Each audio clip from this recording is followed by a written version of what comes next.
Hey, what's going on, everybody? Welcome to Way Back Movies. I'm James, and today's video is going to be another in my Average James 4K movie review series. For this one, we're going to go all the way back to 1982 to check out John Carpenter's The Thing.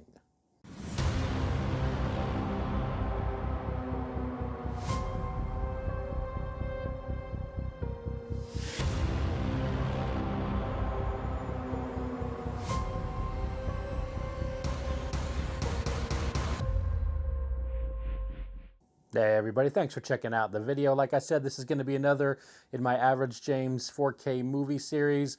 That's basically, these are 4K movie reviews for kind of the average person. I do have 4K player, I do have a Dolby Atmos surround sound system, a 4K TV obviously, but it's not the most high-end stuff that you can get out there. I didn't spend thousands and thousands of dollars on it. So this is going to be a review for somebody, just the average person who has a fairly decent television setup, what you can expect if you decide to pick up The Thing on 4K. All right, now this movie did, like I said, it came out in 1982. It does have HDR10 for the grading. There is no Dolby Vision. It's got a 235:1 aspect ratio, which means you will be getting black bars on the tops and bottoms of your screen. And it doesn't have a Dolby Atmos, but it does have a DTS:X audio track on this one. There are two copies available. There's the standard slipcover edition you can get, and there's also a Best Buy exclusive steelbook on that one. I just got the slipcover edition, mainly because the steelbook is kind of hard to come by already, and I got this basically the day that it came out. That would be Tuesday, and this was the only one left in stock. I got this actually at Best Buy because Amazon was taking forever to actually send this sucker, so I just canceled my Amazon, picked this one up. So yeah, this is the slipcover edition. I think it looks like nice. You know, it's a nice slipcover there. You got the back. I'll show you the inside of it real quick. There's nothing real special on that. You got the same artwork design on the thing there, no pun intended.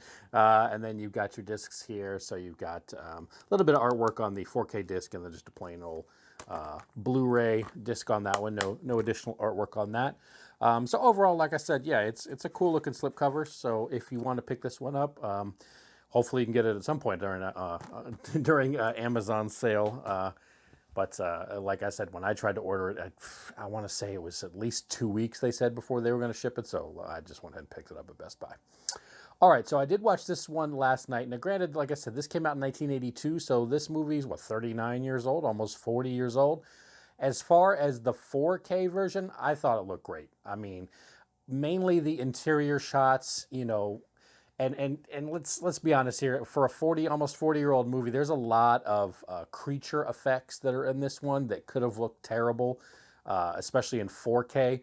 You know, 4K doesn't always exactly make, you know, crappy special effects or creature effects look better. It can almost make it look worse if it's kind of, you know, a little bit clearer. But I think it came out great. The effects they did, the special effects team on this movie did an awesome job, especially considering for the time period. You know, creatures looked amazing. The 4K made them look even better, in my opinion. And like I said, just a lot, because it's obviously there's a lot of interior shots, and it takes place in Antarctica.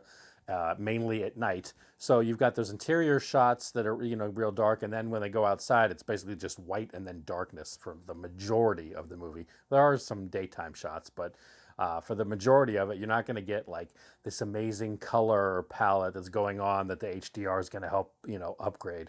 But it did definitely help some areas. Like I said, the detail and that movie looked amazing as far as the interior shots, all the stuff going on inside. Even the creatures look good.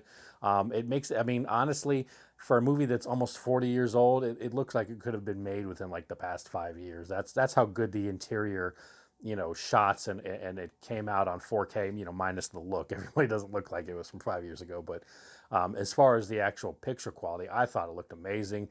The outside, when they give you some like wide angle like shots where, you know, they're way back and they're showing like the entire kind of settlement, those don't look the best. I don't know if that has to do with the 4K or just the overall how it was shot. But when they kind of go like wide angle and try to show you like a large swath of the encampment there in Antarctica, that part doesn't look the best, but when they kind of close, the closer up shots, even when they're outside, I thought looked great. It's really those interior shots that I think came out really amazing on the 4K. It just looks absolutely great. You would not think, if you didn't know, that this was a movie that came out, almost 40 years ago.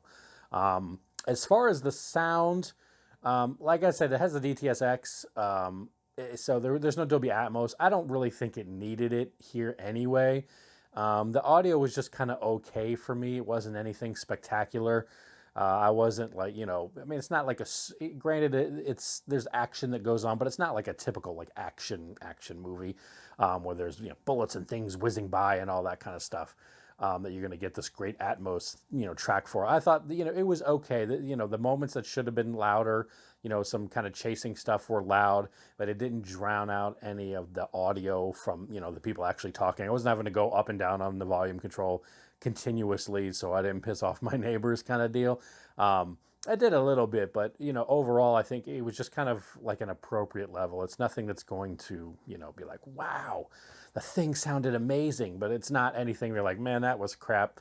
It was right for the type of movie that it is, basically, if that makes any sense. So I thought it was okay. It didn't really need that Atmos track. Maybe when a helicopter's flying by, it would have been cool, but just for that short periods of time that happened, really wasn't that necessary. So I thought it was a fairly decent audio track. Nothing, like I said, nothing that you're gonna write home about, but overall, I thought it was pretty decent. Really, where it shines is gonna be that picture quality. Like I said, interior shots, look amazing, and there's a lot of fire, a lot of explosion type stuff. I think 4K really makes the fire and any type of explosion just look a lot more natural. It looks a lot better. It's not just like a big blur of light that kind of can sometimes come out in 4K. So I think that came through really good too on the 4K transfer for this one. So overall, just in my opinion, I definitely think it was an amazing picture quality on that one. If it's something where you're thinking, hey, should I pick this one up? You've got the Blu-ray. I think Scream Factory had a special edition one on that one. Should you get the Blu-ray or should you upgrade to the 4K? I think the 4K is definitely worth the upgrade. Like I said, I think it looks amazing on there. You're not even going to really know, if you didn't, that this is a movie from 1982. Looks amazing. Like I said, I had never even seen the movie before, so this is my first time viewing it. I thought it was an amazing movie, and for the fact that these creatures in the special effects department, that these are almost 40-year-old effects and they still look pretty good. Now, they're not going to look like there's not going to be a surprise like, hey, this could have been made a couple years ago. You're probably not going to get that kind of a sense, but for what back then, how long ago it was and what they had to work with, I think they look like they did an amazing job on those, and it just looks great on the 4K. So that is it for my review of The Thing. Let me know in the comments down below. Did you check this one out? What did you think of The Thing on 4K, or is it something you're looking forward to picking up?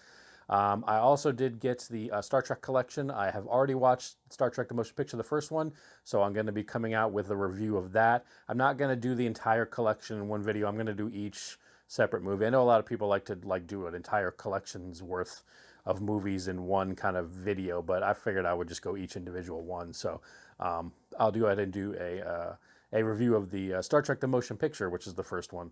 4K review coming up in the next few days. As always, thanks for watching, guys. I will see y'all in the next video.